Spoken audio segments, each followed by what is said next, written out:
Hi everyone, my name is Marjorie Steele. I am the founder and executive director of the Economic Development Responsibility Alliance of Michigan, or EDRA of MI, which is a phrase that I have found myself saying a lot over the last 2 years.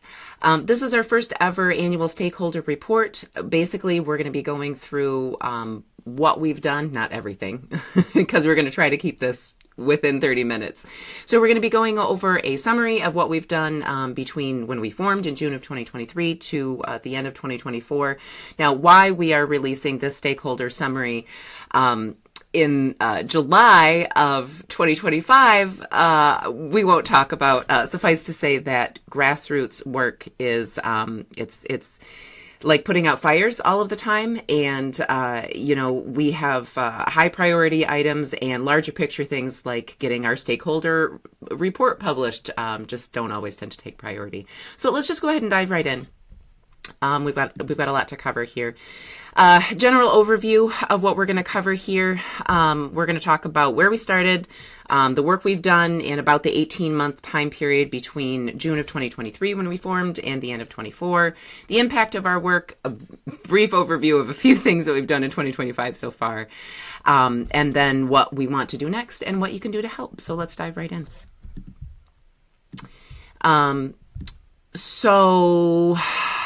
To make a long story short, in spring of 2023, myself and a few neighbors here in Big Rapids, Michigan, we became aware that a large EV battery factory was planned to not only come to our community, but was being paid for with a substantial amount of taxpayer funding. So here I am, being an angry EV potato here. This was a picture in our local newspaper from April of 2023. So, what do you do? Myself and a handful of neighbors here, Brandy Sweet, Larry Finkbeiner, and Jessica Sharp, formed a 501c3 lobbying organization. Because what else are you going to do? We formed a statewide lobbying organization for a few reasons that we'll talk about here in just a minute. So what is EDRA of MI? It is a registered 501c4. That's specifically a lobbying designation. In order to fight toxic development, lobby on behalf of grassroots communities for economic and environmental justice. And what we might mean by environmental justice is what the sensible, logical definition of the term is, not necessarily what lobbyists and politicians have been using it to mean over the last several years, but that's another subject. And of course, to model community-based economic development in underprivileged communities. We'll talk more about that as we get into it. Our vision is for a world where seventh generation organic farmers are held in the highest respect, and folk live here because they choose to, because they fall in love with the woods and the water, not because there is a massive battery factory and people are moving in for toxic jobs, which is just not a thing that tends to happen. And we specifically mentioned seventh generation farmers because one of our board members, Larry Finkbeiner, is himself here a seventh generation farmer in Mecosta County, as well as a wounded veteran, and many other things that should place him at the highest level of respect in society. And yet we have folks in suits that are just, gambling our taxpayer dollars away. But I'm getting ahead of myself. So you may note that our logo looks an awful lot like the scene that is at the center of the Michigan flag, and that's exactly what it is. So at the heart of the Michigan flag, we have the scene of this, buckskin-clad person standing on verdant green land beside shining waters. And the Latin phrase "tu ebor" means "I will defend." So we've kind of pluralized that as our tagline. We will defend. Now you may notice that in our logo we have replaced his rifle with a book.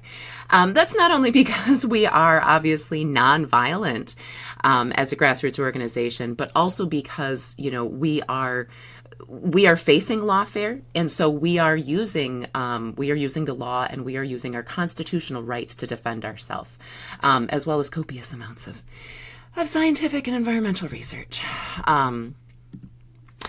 when we first began, there were really just 4 communities that we began with. And the reason that we formed as a statewide organization instead of simply as a local, county organization is, as we became more aware of what was going on with Gotion, we also became aware of what was going on down in Marshall with the Ford Blue Oval cattle battery plant, another mega site there. We became aware of what was going on in Eagle Township and Mundy Township and so many other communities. And it became clear that this was a playbook. This was a pattern that was happening across the state, and that if we had any shot, not to sound hyperbolic, but we were basically under siege. And if we had any shot at actually being successful in our fight against these, we were going to have to band together. A rising tide raises all ships. There's also a little bit of strategy in there of, avoiding the appearance of NIMBYism, which is another subject for another time. So we've done a lot of things in this time period from, again, June of 2023 to about December, the end of December of 2024. We're going to try to go through them as quickly as I can. They involve press releases and media work, legal efforts, legislative lobbying, regulatory accountability, advocacy for specific communities. We'll go through them. Rallies and events, our digital footprint, which is baller. And, of course, our model for the regenerative agriculture megasite. So first off, our press releases and media work. Honestly, this is an area where we have, I would say, excelled possibly the most. We have published, again, in that time frame, 29 news releases, 17 news and research articles, and 14 op-eds, and several other things that don't fit either of those categories that we'll take a look at in a minute. We've developed robust media lists, and we have established ourselves as a reliable source for journalists and for, statewide publications, in a few cases, even some national publications. We've broken stories of environmental violation.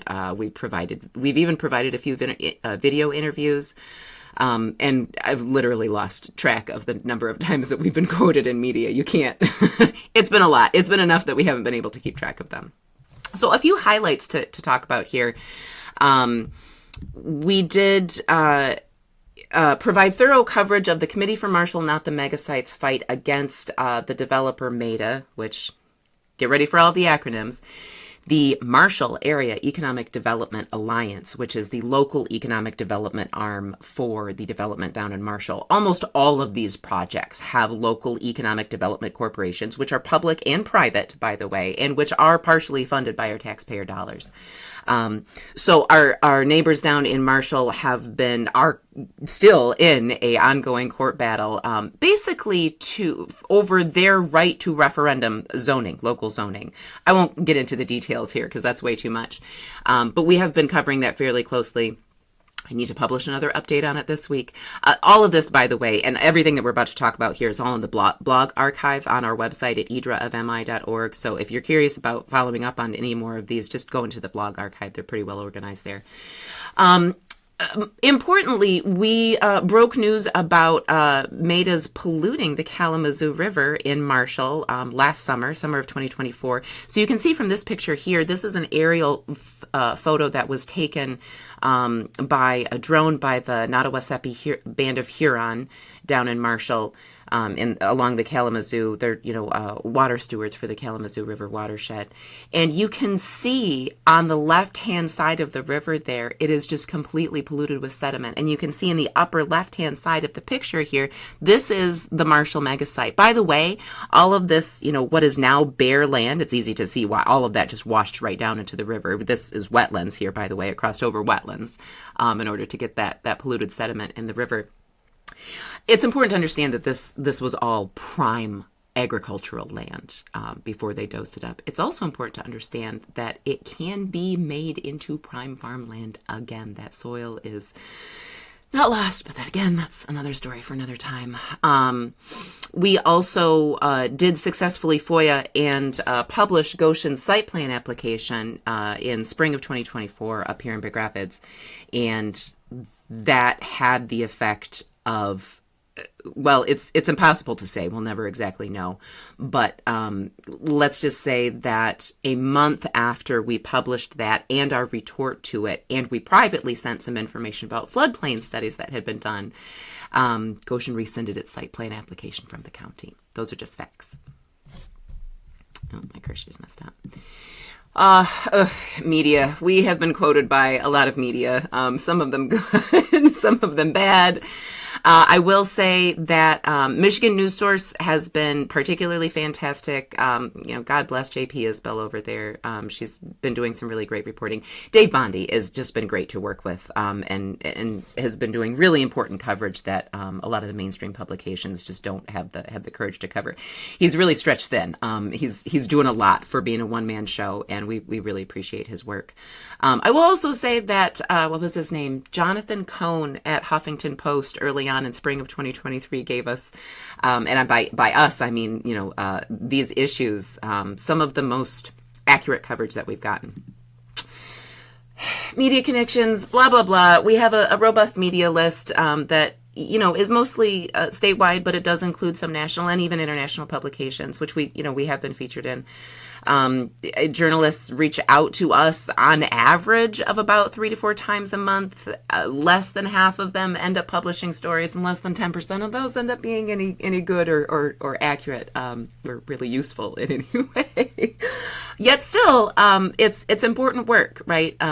Getting these stories out in the media is very, very important, and it's clear that these local economic development corporations and the Michigan Economic Development Corporation and let's just say the state and corporate factions that have been pushing them forward have very deep ties to traditional media and a lot of statewide media, and so getting coverage of these issues has been very, very difficult. So we're always happy when anyone covers it at all. We understand that it's very rare that we actually get what we consider to be accurate and balanced coverage, but we have gotten it a few times. And I think thanks to our work and the work of many other grassroots groups, we've gotten that type of good coverage more than we would have gotten it otherwise, which I think would have been zero. Even just as excitingly, perhaps more so, we have worked very hard to build alliances with some really credible, hardworking grassroots environmental organizations in the state. Suffice to say, because we have been fighting against, in part, EV battery manufacturing operations and also utility scale wind and solar, which we'll talk about in a minute, getting the environmental organizations on board has been tough. Not because the concerns aren't there, but because of the political environment. I mean, we literally had a grist reporter told Brandy on one of the panel discussions when Brandy raised the issue of these manufacturing developments having no environmental impact studies. The grist reporter literally said, "I just don't believe that. I won't believe it until it's proven." So that's the media environment that we've been working in. So all of that to say that we have been incredibly happy and grateful to build alliances with Michigan Citizens for Water Conservation. Over a decade ago, they did some really, really critical work on the Nestle water bottling plant. They've been keeping an eye on the MI Potash plant, and they've been pushing forward the water affordability bills. Really wonderful Michigan water protectors. The Protect the Porky folks, grassroots organization that sprung up out of nowhere to protect the Porcupine Wilderness area up in the UP, which is under threat from a copper mine, which again we'll talk about. And of course the Michigan People's Water Board Coalition, who's a statewide coalition of a lot of different water organizations that we've been very proud to lobby alongside on certain issues, which again we'll talk about. Oh, legal efforts. The summary of our legal efforts is that we have made them and are kind of over it. So just to run through the list, we have solicited legal representation from over 24 nonprofit environmental law firms, from local to international. We have developed a legal executive summary on Gotion as a reference for tribes and attorneys. We've delivered that executive summary to Gun Lake Band of Potawatomi, Little River Band of Ottawa, and Saginaw Chippewa Indian Tribes of Michigan. We won't talk here about how difficult it's been to get the support of the tribes on these EV battery manufacturing plants, nor will we. We don't have to talk about that here. And we have also prepared language for an EPA demand letter regarding Gotion for the firm of Eklund and Blando. But in the end, we stopped trying to get a lawyer because none of the nonprofit environmental law firms will help us. Again, it's the politics of this. They tend to be, obviously, environmental law firms are on the left, and these EV battery plants and green energy are they're big funding for these nonprofit environmental law firms. So it's just been, and there's other political things in play here, like the Chinese ownership of the Gotion battery plant and the partially of the Marshall Ford cattle site has also made it, and the emphasis that the media and political groups have put on that Chinese ownership have also made it difficult to get that environmental law firm support. The for-profit attorneys require, grassroots communities like us to raise gobs of money. I mean, we're talking, the good ones want a retainer of around $8,000. The other ones, they're looking at six figures. The lawyers who would take these on, who are not operating on a not-for-profit basis, tend to look at them as big cash cows. And there's other issues, like the fact that raising money attracts parasites and profiteers. And grassroots communities like Mundy Township, for example, have become so leery of this that even good faith operators, like EDRA, raising money can be very, very difficult. It sends up the red flags. We've just had so many profiteers that it's raising money specifically for attorneys has just been too problematic and not worth the effort, because in the end we found cheaper, more efficient ways to get results, which is what we're going to talk about right now. So we have done a metric ton, keep it PG here, of legislative lobbying and regulatory accountability. So we'll talk about each of these points here in a little bit more detail. 9, calls to grassroots action over statewide issues. 5, action campaigns with environmental regulations with EGLE, which is the Michigan Department of Environment, Great Lakes, and Energy, and the EPA, which of course is the Federal Environmental Protection Agency. 4 letters of demand to local and state environmental regulators. 5 afternoons of boots on the ground lobbying in Lansing. Well over 18 public comments at the Michigan Economic Development Corporation, including a few at their headquarters down in Lansing. Over a dozen public comments at public input sessions through different regulators, and a partridge in a pear tree. 1 formal reply from EGLE, which I'll talk about here in a minute. So these letters of demand, which, yes, I just want to be clear, we have successfully drafted letters of demand, sent them, and even gotten some pretty significant response from regulators without an attorney. Do you know that? You can write demand letters without an attorney. You just gotta put it all there. So we sent one in very early 2024 to the EPA in regards to Gotion, demanding that they red file it because of the amount of wetlands that are on the site.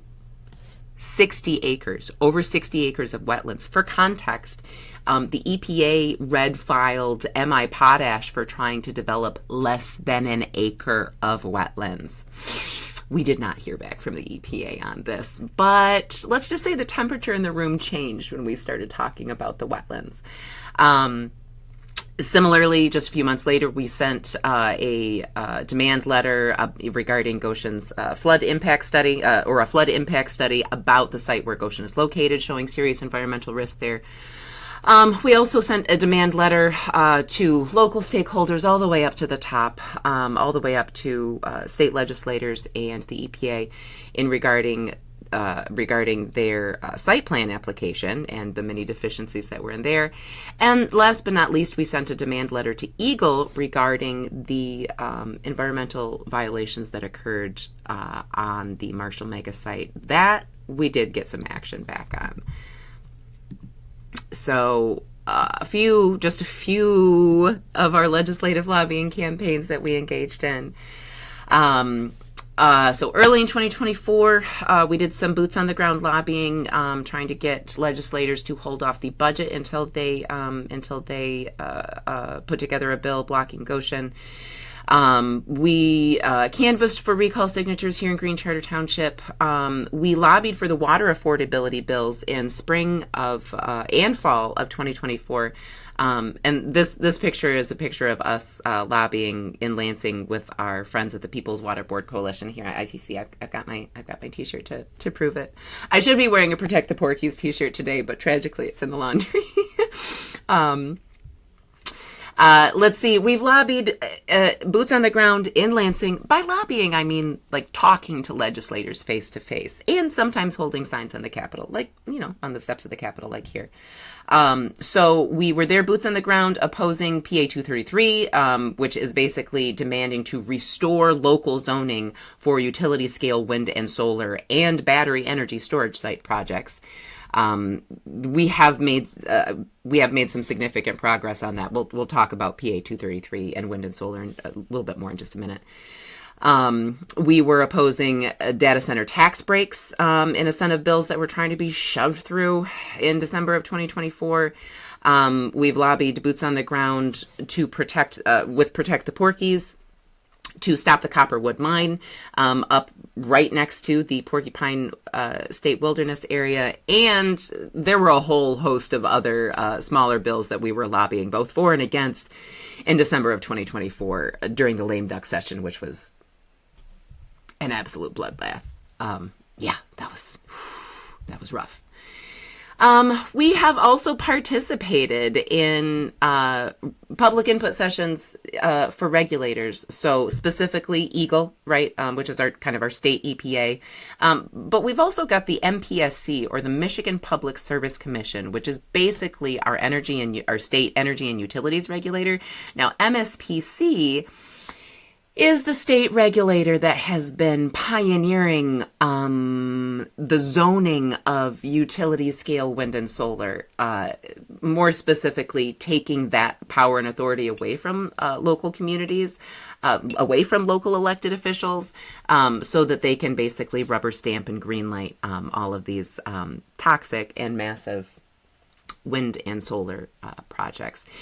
This is a little diagram from the EGLE MI Healthy Climate Plan, which we participated in several input sessions, both in person and virtually, over the course of a year. So the MI Healthy Climate Plan is Whitmer's baby, and Governor Whitmer's kind of environmental campaign here in the state.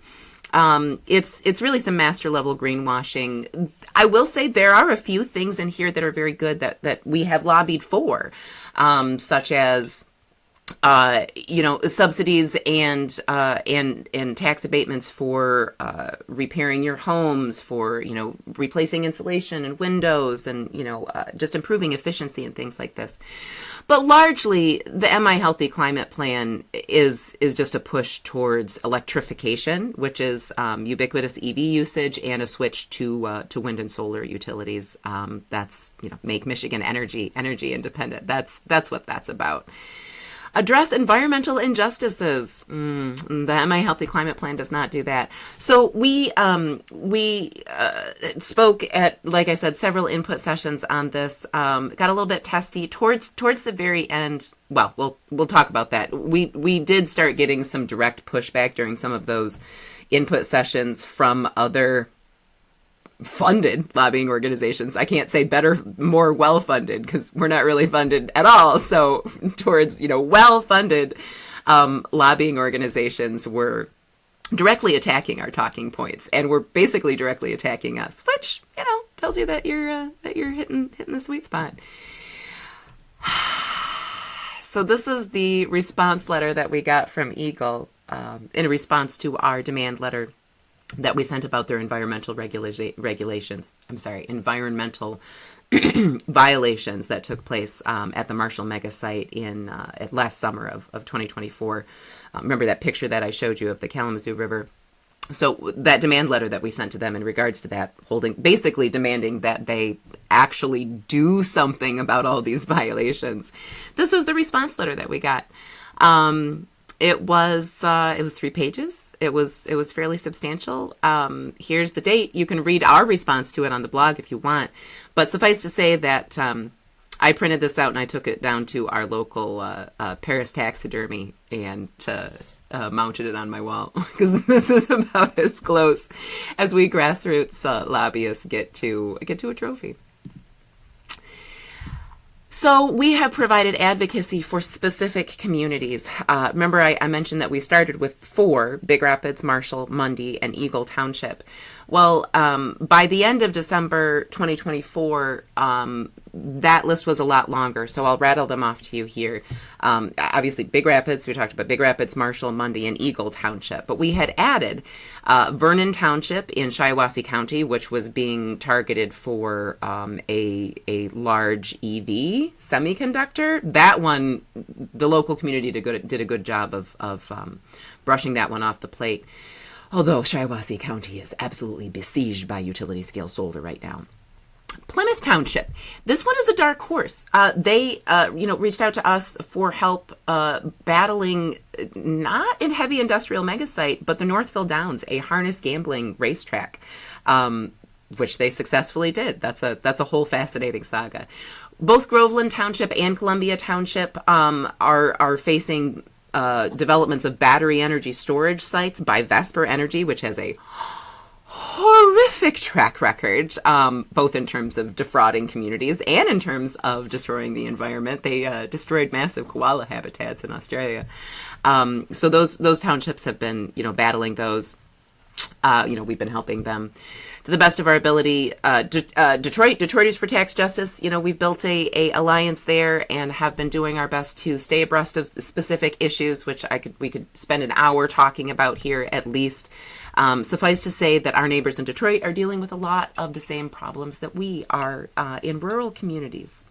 We're not actually that different, turns out. We both like clean air, clean water, nourishing food, jobs that don't give our kids cancer, things like that.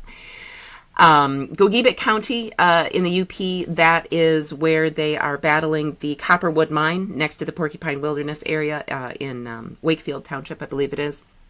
Everett, just north of Big Rapids here, which is battling the MI Potash Company, which wants to suck up 2 million gallons of water a day, which is a drop in the bucket compared to the 90 million gallons that the Mundy megasite wants.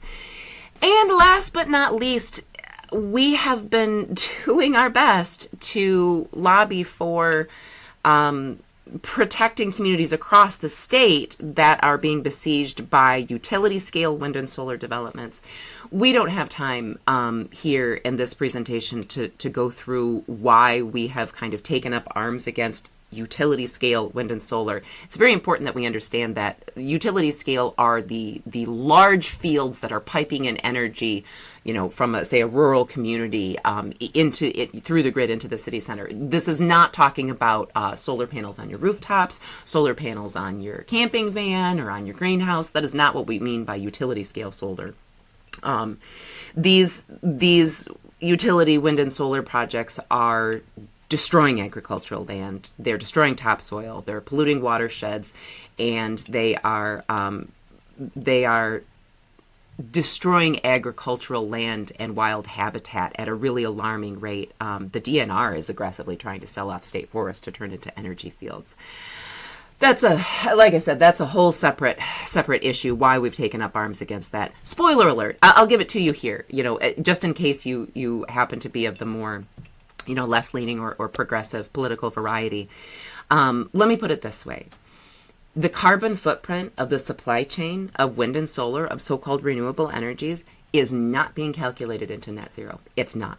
I have said that to 2 PhD academic researchers, 2 international journalists, and a host of other national and local journalists.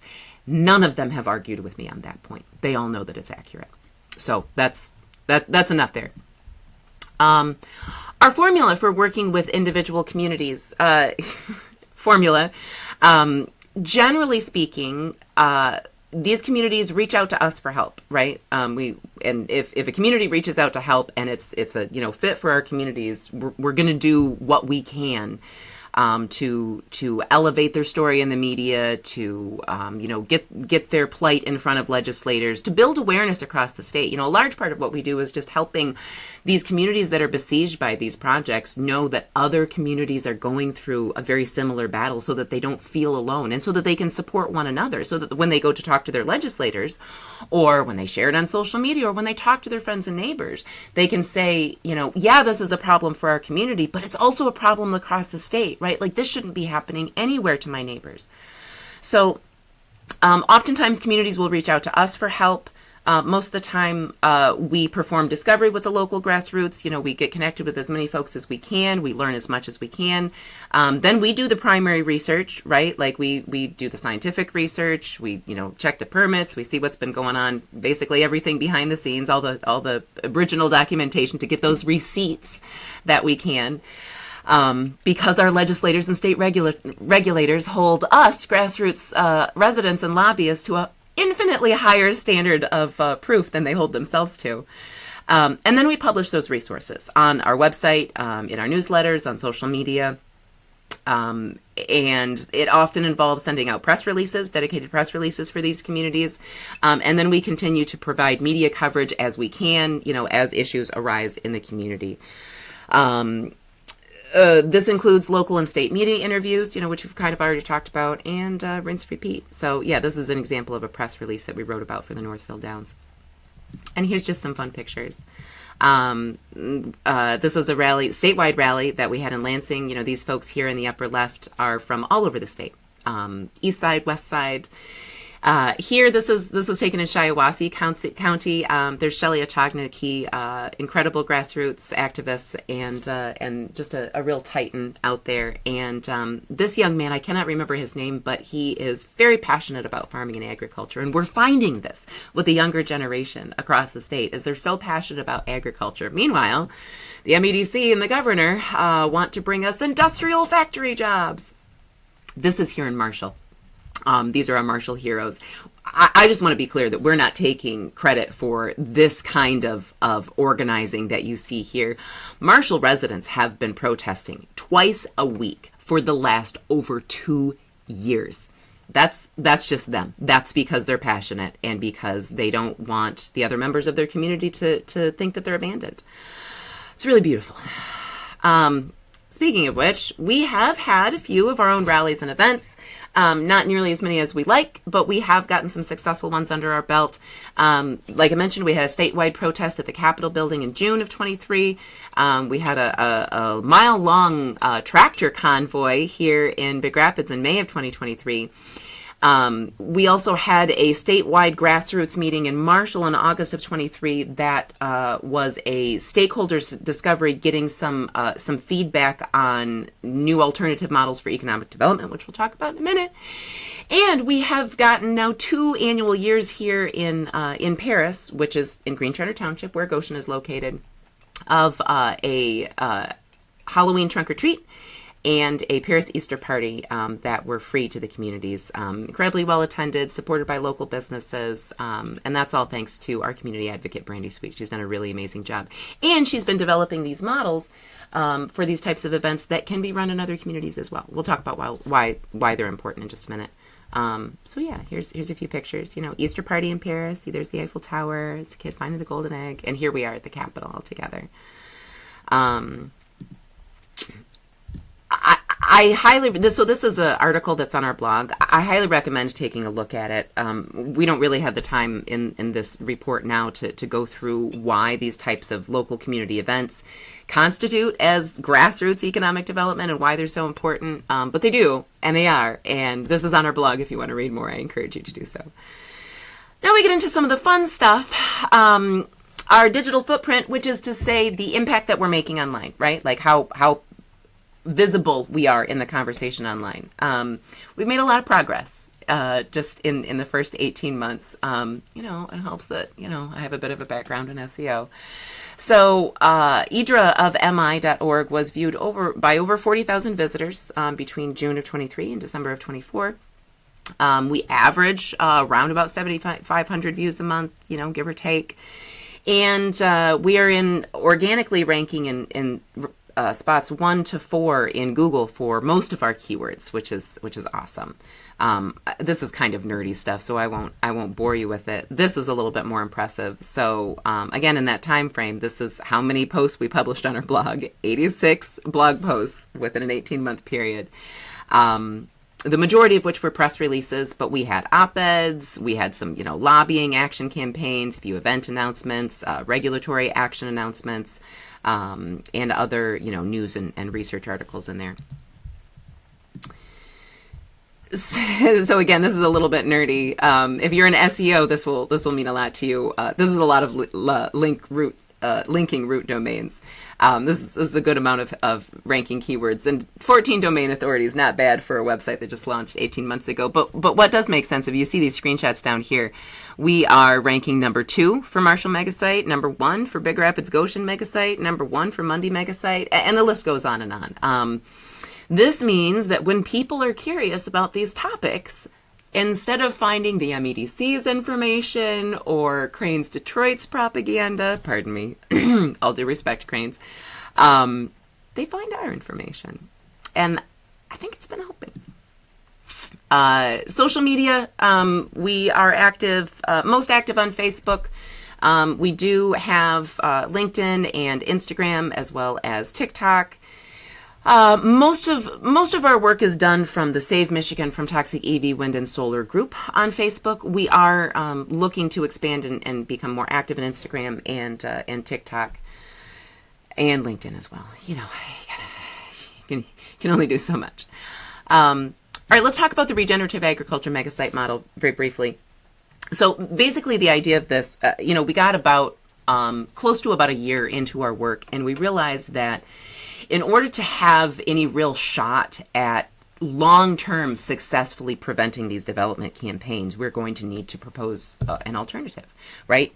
Because the truth is that these communities that have been targeted for these destructive developments have been targeted for a reason. They have been disinvested in for the last several decades, and there are often, relatively high levels of poverty, which out in the rural area, we also tend to have lower cost of living and higher quality of life. So that's more complicated than that. But the point is that these are targeting vulnerable communities. And now that these communities have been targeted, they're more vulnerable than ever. So we have to give the business community, right, legislators, an alternative. This is not only this is what we don't want, but this is what we want instead. That's a much more powerful position to say no, but this.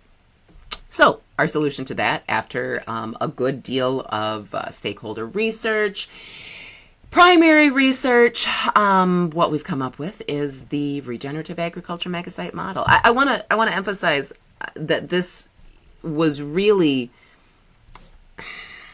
the ideas contained in this, and the impetus for creating this really came from residents of each of these grassroots communities that we've been working in, right? These are the ideas that we've heard from them. We've simply done the primary research behind it and have developed it into a model.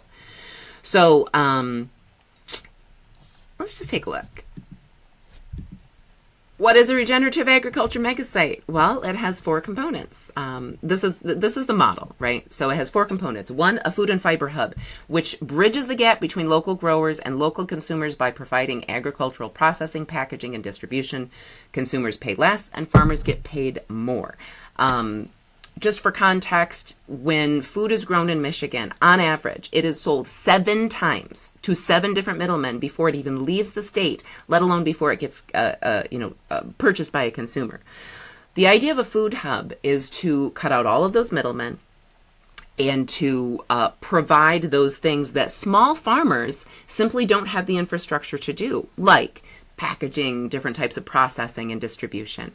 Now we're promoting a food and fiber hub because this concept is critical for is modeled to be very successful according to the USDA and in food agriculture, but it would also work very, very well for fiber. And there is a very strong need for processing of fiber grown by small farmers, for example. People are literally throwing their wool away right now because there's no co-ops around to process it.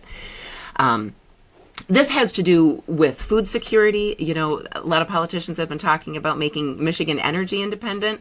Well, we're not opposed to that, but our stance is this: you can't eat batteries and you can't eat energy. Let's focus on making Michigan food independent first, and also maybe even fiber quasi-independent, and see if we can't find some energy solutions in there. The Democrats don't want us to talk about biodiesel and things like hemp seed biodiesel because of carbon, but recent emerging studies in physics are showing that carbon, water and vegetation might be playing actually a much more critical role in climate cycles than carbon. That's another subject for another time. The second component is a new farm school. This is a working permaculture farm that is both a habitat resource for all local students, all, public, private, homeschool, all of the above, scaling all the way up to a full public K through 12 Montessori and project-based learning style school, depending on the needs of the community. Some communities need more schools. Some communities need a educational resource available for schools. But the idea is that it would be a working permaculture farm that would give students the ability to learn in a Montessori school setting, and also to be out in nature, and would also acknowledge that the next generation has a very keen interest in agriculture, in permaculture specifically. So it would give them the tools to build the careers that the next generation has said that they're interested in. We have our native habitat park, which would be 500 acres plus, restored to native ecologies, routed with paths that are accessible to the public, which would preserve biodiversity while attracting recreation tourism. Our friends down in Marshall really have championed this idea. Instead of the heavy industrial mega site there, what they would like to see is a state park recreation area. And we think that idea is just genius, not only because of the ecological benefits of having a native habitat park, but because of the economic potential. Especially in these more agricultural and rural communities. If you combine that with a food hub, we've got just a hub that's going to draw people from around the state. Last but not least, a Made in Michigan retail corridor. So picture this food hub and the native habitat park, kind of nestled, and the farm school nestled all next to each other, and running all along the outside is a corridor of retail stores that specifically focus on that emphasize made in Michigan products, and many of which actually sell products that are grown on the site. There's lots more to learn about this. We could spend 3 hours just going through this model. This is a very, very high-level overview. If you are interested in learning more, I encourage you to, we'll have links on the website here. We did put together a stakeholder input report on this idea, so we actually have some data that we collected down in Marshall. This is on the website. So both of these documents are on the website. This is our case for regenerative agriculture megasites in Michigan. You can find this on our website, edravmi.org. Click Alternative Development. You'll find that bad boy. And you'll also find the Stakeholder Discovery Report. This Michigan business plan, so we've taken it a step further, right? So here's the model, here's kind of the overview, and then we've gone ahead and written it up as a business plan for these locations, including some financial modeling. That is not available publicly on the website. If you want it, you'll have to ask me for it. So yeah, if you are interested in investing, I would be more than happy to send you that business plan. Okay, so that was what we did between June of 2023 and December 2024. Now let's briefly take a look at some of the impacts of this work. We've broken this up into direct successes and indirect successes for a reason that we'll talk about. So basically our direct successes are things that we can feel confident that we had our thumb on the scale. We played a role in making these happen. So Gotion finally announced that they're halting permitting work in March of 2025. They have been in default of their $275 million SSRP grant for over the last 5 months due to inactivity. That hasn't been going well for them. Basically they have done nothing for the last over a year, 18 months now. Mecosta County and Big Rapids leaders have formally and informally revoked support for Gotion. That was big. Mecosta County Board approved a motion rescinding support for Gotion. So that was a shot across the bow. Now, it didn't shut down the mega site, but it definitely removes the developer's claim of local support. And, these things are all important. Marshall Megasite developer Maida received formal censure and fines for their environmental contamination. Remember we talked about that demand letter, the trophy on my wall? Eagle ended up rejecting MI Potash's wetlands permits in spring of 2025. So that was a huge win, not of the war. That was a battle. You know, they're still trying to push the project through, but that was a stall for them. That was a significant win. I kind of mentioned this already. During Eagle's MI Healthy Climate virtual public input sessions in fall of 2024, Michigan League of Conservation Voters lobbyists were lobbying for Whitmer's, green energy, renewable energy, and they attacked several of our specific talking points, which was like, aw, you guys are thinking of us. That's so great. Thank you for the compliment. And last but not least, the MEDC's executive and MSF, or Michigan Strategic Fund, watch out for the acronyms, board, have been hemorrhaging members, and they have struggled to reach quorum multiple times in fall of 2023. Most recently, they've gotten raided by the police. They're not shut down yet, but let's just say that we've been making some progress, and let me put it this way. We've been hawkishly focused on the MEDC for quite a while, and the media hasn't really been covering their involvement in all of these projects because they're the funding mechanisms, that are providing the public funding for all these projects. We and others have been working stalwartly to bring them into the limelight, and I think it's been working. Here's some headlines. The Gotion battery plant, Marshall mega site flagged. Let's talk about indirect successes. So LEAP, more acronyms, officially pulled out of the MMIC, Michigan Manufacturing Innovation Campus, out in Eagle Township in November of 2024. Like, pulled out. Like, they announced that they have suspended the project indefinitely. That is a massive win. This is under indirect successes because we cannot take credit for this in any way, shape, or form. Eagle Township residents crushed it. They crushed it. We supported them as best we could through media, but frankly, of all these communities we've worked with, Eagle's the one that needed our help less. They really had their poop in a group. We've talked about what they did exactly. It's in the blog on the website. I highly encourage you to read about it. They have set the model for what to do as a community to kick out these projects. Spoiler alert, has nothing to do with partisan politics, and it has everything to do with working together, moving quickly, and moving intelligently. Plymouth Township's board successfully rejected the Northville Down gambling track in January of 2024. They had a supervisor overturn. Whoop. And judges have since dismissed the developer's lawsuit against them. Yes, Northville Downs tried to sue them for $10 million. It's not going well for them. Again, indirect success. Plymouth Township residents really, really had their poop in a group. They really crushed it. We did our best to get them some additional media exposure. And we're grateful to them for modeling what to do, again, to the rest of the state. Grant funding for the Copperwood Mine was rejected by Senate Appropriations in December of 2024. If I ever do a longer version of this video, I'll tell you about a funny story of what happened to me when I was in that House Appropriations Committee meeting in December when they were trying to vote on it. Whew! That was spicy. That was a spicy meeting.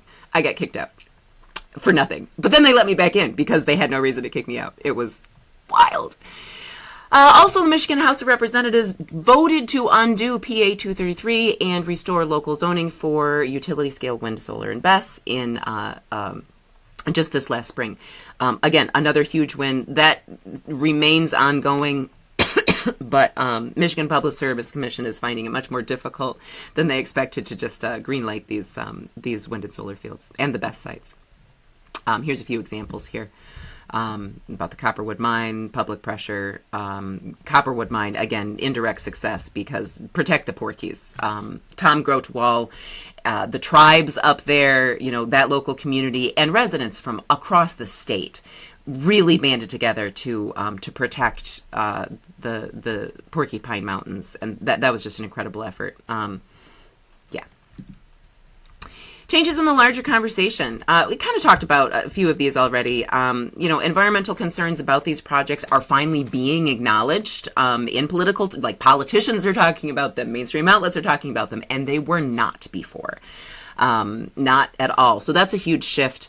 Local and township county boards are increasingly understanding that these megasites and these massive energy development projects are radioactive to their political careers, which is good. Federal energy policies are finally giving lip service towards curbing toxic wind and solar development, although I'll believe it when I see it. There's a lot of money in wind and solar, guys. There's a lot of money. Local Michigan communities are fighting toxic development, are more aware of each other, right? There's more collaboration, there's more awareness. Mundy folks reference what's happening in Marshall. Marshall folks reference what's happening in Mundy. They're all aware of what's happening up in the UP, and so on and so forth. And that is just beautiful.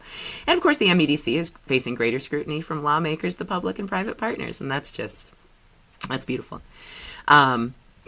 MEDC has a record of failure. This is written by Mackinac Center for Public Policy, which has been hawkish about the MEDC's spending waste and their failure to create jobs.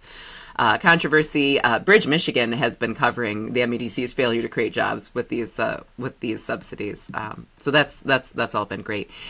Perhaps even more importantly, here's Yale Environment 360 talking about the problem with wind and solar land grabs and environmentalism. We've got the Momentum defining green colonialism, and we've got Quillette talking about the green energy delusion. Again, these are all very, very left publications that are raising the alarm bell about these types of projects and about the toxicity of green energy, which is great. Again, I'm not saying that we at EDRA of MI can, take sole credit for these titles here, but, rising tide raises all ship, and this is the advocacy that we've been working towards. Very briefly, so we have done lots of things in 2025 already. This is already outdated, so I'm just going to skip on to the highlight, which is that we broke the news about environmental violations at the Mundy mega site this spring, and we have along with the help of local grassroots residents who have been on top of this, have helped those residents to prompt action by Eagle, which is again, it's hasn't stopped the site, but it's a small battle. And now when we complain about this project, at public comments and things like that, we can talk about the environmental violations that they've already racked up. They did not have a permit to cut down trees in that wetland, and they needed one. They just did it. They were told not to by Eagle. They just did it. So coming in here towards the close, I think I'm already over half an hour. What do we want to do next? Internally, we're working on getting a merch shop up and going so that, I should be wearing an EDRA shirt right now. Hopefully in the next one of these, I'll be wearing an EDRA shirt, and I'll tell you where you can buy it. We have some great assets. Hopefully within the next month, we'll have a merch shop where you can buy t-shirts and mugs and signs and, anything else your heart would desire. We also would like to invest in a little bit of equipment, a few, laptops, some phones for some folks, some portable mics so that we can do more kind of like out and about, reporting. Externally, we're focused on really three areas to expand education, right? So to educate more residents, local officials, legislators, and investors. Yep. We're going there, and potential investors on how the regenerative agriculture megasite model could solve local economic development needs. In order to make the regenerative agriculture megasite a reality, we are going to need private investment, right? So we have already worked to pitch this to legislators and have gotten a very positive response from some of them. But to make it a reality, we're going to need private investors. So finding and pitching investors is one of the things we're working on doing next. Also lobbying legislators, the MEDC, and public officials to invest in regenerative agriculture businesses, infrastructure, and policies, along with the other lobbying agendas that we have on our desk. And last, building relationships with investors for seed and capital funding for the regenerative agriculture megasites, for events and other community-led development projects. Again, it's not enough to say no. We have to provide an alternative, and the state of Michigan has been pulling in private investors, and so we can too, Thankfully, the regenerative agriculture megasite won't require a tenth of the investment that these heavy industrial megasites will need. So we don't have to find, multi-billion-dollar corporations to invest. We can find local philanthropists, local investors, even a pool of Michigan investors who are interested in building a agricultural and economic renaissance in Michigan. That's the goal. How can you help? You can donate money. We talked about tech, merch inventory. We do need to buy things. I want to be clear right now. We have received zero major funding to date. We get, 10, 50, sometimes a couple $100 in from local grassroots residents. That is sometimes enough to pay our web hosting bills and other, few minimal subscription services. When I did our taxes this last year, our total is in the red. Right. We're not making any money. We have zero major funding. And as I've talked about before, we've been really gun shy about aggressively going after funding for specific campaigns, just because, we don't want to be another shark in the dirty water. And these communities are already so besieged. The last thing they need is someone walking up and saying, hey, let me help you. Just give me money. That being said, I want to be clear. I have not taken a salary for the last 2 years. And this, being the founder and executive director of EDRA of MI, has definitely, let's just say it's hurt my career opportunities, my income earning potential, personally. I'm not trying to get anybody to feel sorry for me. I just want to be very, very clear that we are a grassroots organization. We are not captured. We do this because it is important, because we all have to drink water and drink air, and because without our water, Michigan, it won't be the Michigan that we know and love, and that we love, and it's worth protecting. So yeah, you can donate money. That's always welcome. When we have our merch store up, we'll definitely be encouraging people to buy merch, because they'll be beautiful, and that's a great way that people can give. But there's a lot more that you can do to help the cause other than donate money. Probably most of you don't have a lot of that in spare. If you do have a bunch of money sitting around, please give it to me. But if not, volunteer your skills. We need graphic design, writing and communication, write op-eds, write them for us, write them for other publications. You want to run our Instagram account, right? Like, do you want to contribute to that? Investigative research. We always need more data. And we always need folks, who we can tap when we're in a bind and we need to research these permits or this application. All of those are so important and so welcome, right? Like, we are a volunteer organization. Everything that we do is volunteer done. So those social media skills, those investigative, those writing skills, we need them. Also, you can learn about and share the model for the regenerative agriculture megasite. Again, if you go to our website and you click alternative development, that will take you to those models. Organize free local events in your community, just like we've done here in Paris. Have a trunk or treat, have a Paris Easter party, have a festival, right? Figure it out. Do that stuff in your community. And if you don't know where to start, if you want to do it, you have the passion, but you don't know where to start, give us a call. We don't know everything, but we have gotten some things accomplished, and we would, be absolutely thrilled to share our model with you and to encourage you.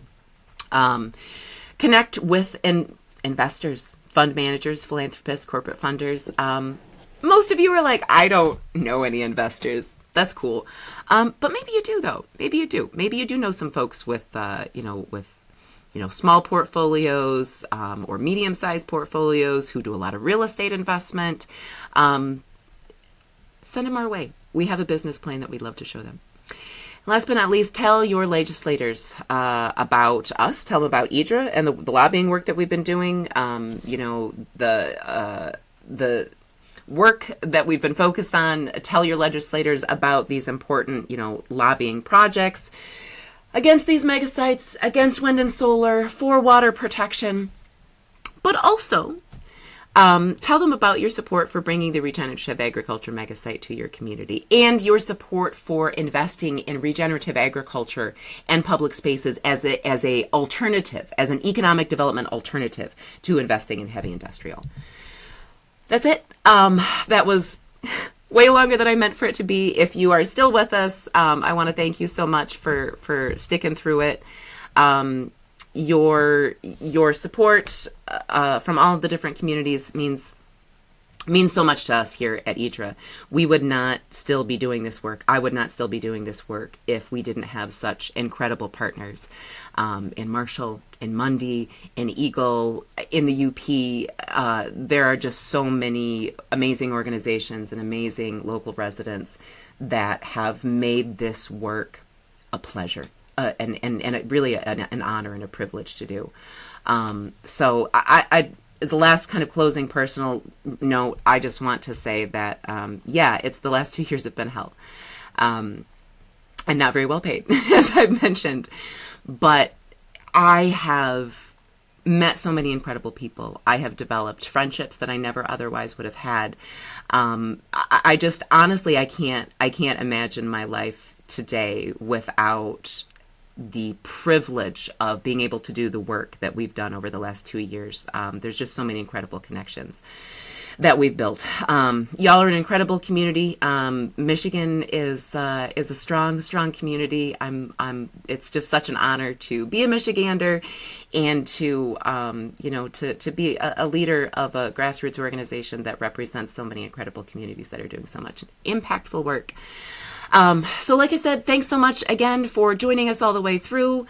Learn more at edraofmi.org. If you have comments, questions, you want to see other videos on, other topics, drop us a line, let us know. We're always happy to hear from you. Thanks again so much, and take care.